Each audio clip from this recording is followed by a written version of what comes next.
Welcome to a special midnight edition of Bark Side of the Mind, broadcast from the eerily lit basement chapel of St. Pawgustine's. Today we wade into the shadows, the strange, the inexplicable.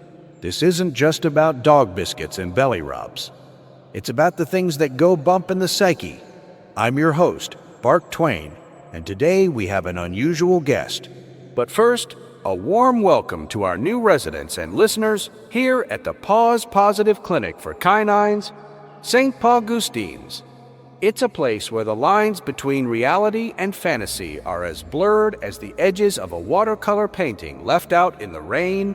They say it's a psychiatry for dogs, a place to fix what's broken, to mend the fractures in our canine minds caused by the well-meaning but often misguided attempts of our human companions to understand us. My podcast, Bark Side of the Mind, has become a sensation among the clinic's residents. It's a platform where I get to share our stories, our struggles, and our triumphs. I've had the honor of interviewing not just the staff and my fellow patients, but fascinating figures who, like me, have found themselves drawn into this strange, wonderful world. Napoleon once shared with me his strategies for conquering not battles, but personal demons. Vincent van Gogh spoke of finding beauty in the darkest of places, a lesson that resonates deeply with many of us here. But it's not all parlor games and intellectual sparring. St. Pawgustine's is filled with dogs like me, each with our own story of how we ended up here. There's Rufus, who was once a service dog but now suffers from what his humans call PDTS. Or Oscar, a German shepherd who claims to be the reincarnation of Nietzsche. He keeps barking about the Überhund concept. I'm not entirely convinced, but his arguments about the arbitrary nature of good boy versus bad boy labels are rather compelling. We all have our demons, our reasons for being here, trying to find our way back to being the dogs we once were, or perhaps to find out who we truly are beneath the layers of senseless conditioning and expectation. Enough catching up. Tonight we're joined by Dr. Arak, the clinic's very own master of the metaphysical. A former theologian turned therapist, he's known for his unconventional approach, an approach that sometimes involves exercising more than just bad habits. Dr. Arak, welcome. Indeed, Mr. Twain. Where modern medicine ends, ancient wisdom begins. Or perhaps it's just after desperate humans write checks in exchange for prescriptions and bonus side effects. Bottled solutions? Our patient tonight is Einstein, no relation to the physicist, though the name proves ironically apt. A border collie whose brilliant mind now stumbles through the fog of pharmaceutical intervention. His intelligence is remarkable, but his mind runs faster than his paws can keep up. He's been diagnosed with ADD, and his recent treatment, Ritalin, has left him dull, agitated, and, dare I say, haunted. Haunted? You mean metaphorically, right? That depends on what you believe, Bark. Some see a disorder. I see a door. Sometimes, what we call disruption is restless energy seeking expression. Einstein's brilliance has become a battleground. Well, if you can exercise whatever's troubling Einstein without dimming his spark, I'm all ears. Shall we begin? The squirrels are quantum particles until observed, but now they move so slow. Everything's slow. Why is everything so slow? Ah, yes. Another soul caught between chemical salvation and cognitive damnation. Tell me, Einstein, when did the methylphenidate demons first possess you? 3 months ago. 2? Time's weird now. Used to see everything, understand everything. Now I just sit, watch, like some kind of regular dog. For our listeners' benefit, Einstein once calculated the optimal trajectory for simultaneously herding 73 sheep through a figure-8 pattern. Now he struggles to chase his own tail. The pharmaceutical exorcism is a delicate art. One must balance the demons of dysfunction with the angels of ability. Holy water, blessed by 7 different denominations, and what appears to be a prescription pad. Did you know there are exactly 847 ways to escape the therapy yard? I counted them all in 3 minutes flat. Now I just take naps. Who takes naps?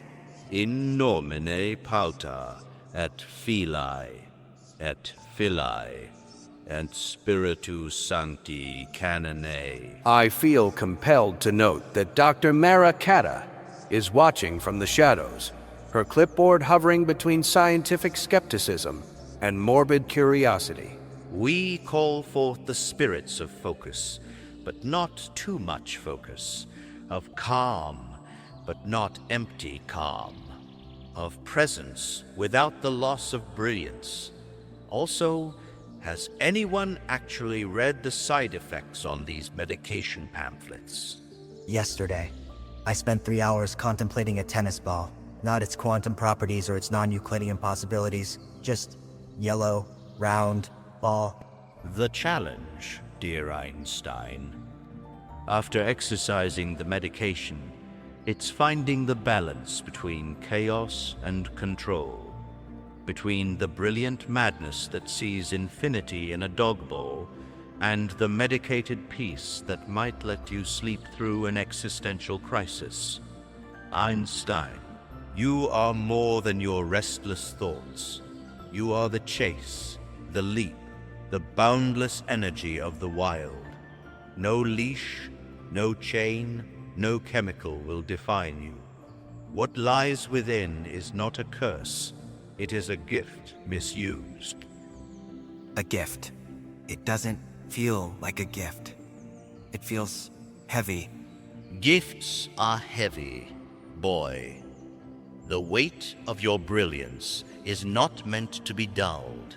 It is meant to be guided. The energy you feel is not your enemy, but an ally waiting for direction. Energy or instincts, he's got a point. Einstein isn't broken. He's just wired differently. Precisely. The key is balance, not suppression. Einstein, run not from your thoughts, but with them. Learn their rhythm. They are the heartbeat of your brilliance. Perhaps there's wisdom in learning to chase both quantum particles and regular squirrels. Wait, what if ADHD isn't a disorder but an operating system? And these meds are just forced updates? Now, that's the kind of metaphysical questioning we like to hear. Though perhaps with 20% less intensity and 30% more sleep. That said, it is enough for now. Healing takes time, not force. Well said, Doc. And on that note, a short break and a quick word from our sponsor. At Paws and Posh, we don't expel your dog's demons because, let's face it, they don't have any. We are all about expelling outdated attitudes and unleashing the true potential of our 4-legged family members.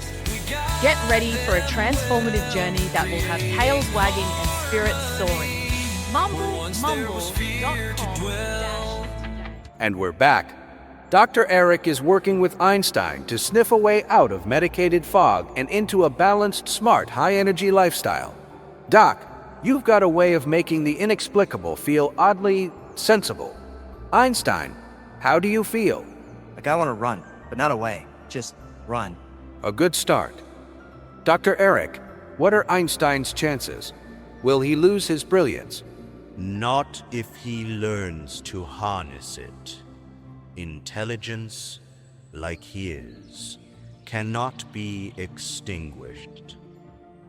It only needs space to breathe and time to learn its pace. Well said. Einstein, I hope your leash is long and your trails are endless. Dr. Eric, thank you for this hauntingly enlightening session. To my listeners, let this be a reminder. The mind is not a machine to be fixed, but a forest to be explored. Until next time, may your spirits be light and your thoughts unchained. This is Bark Twain, signing off.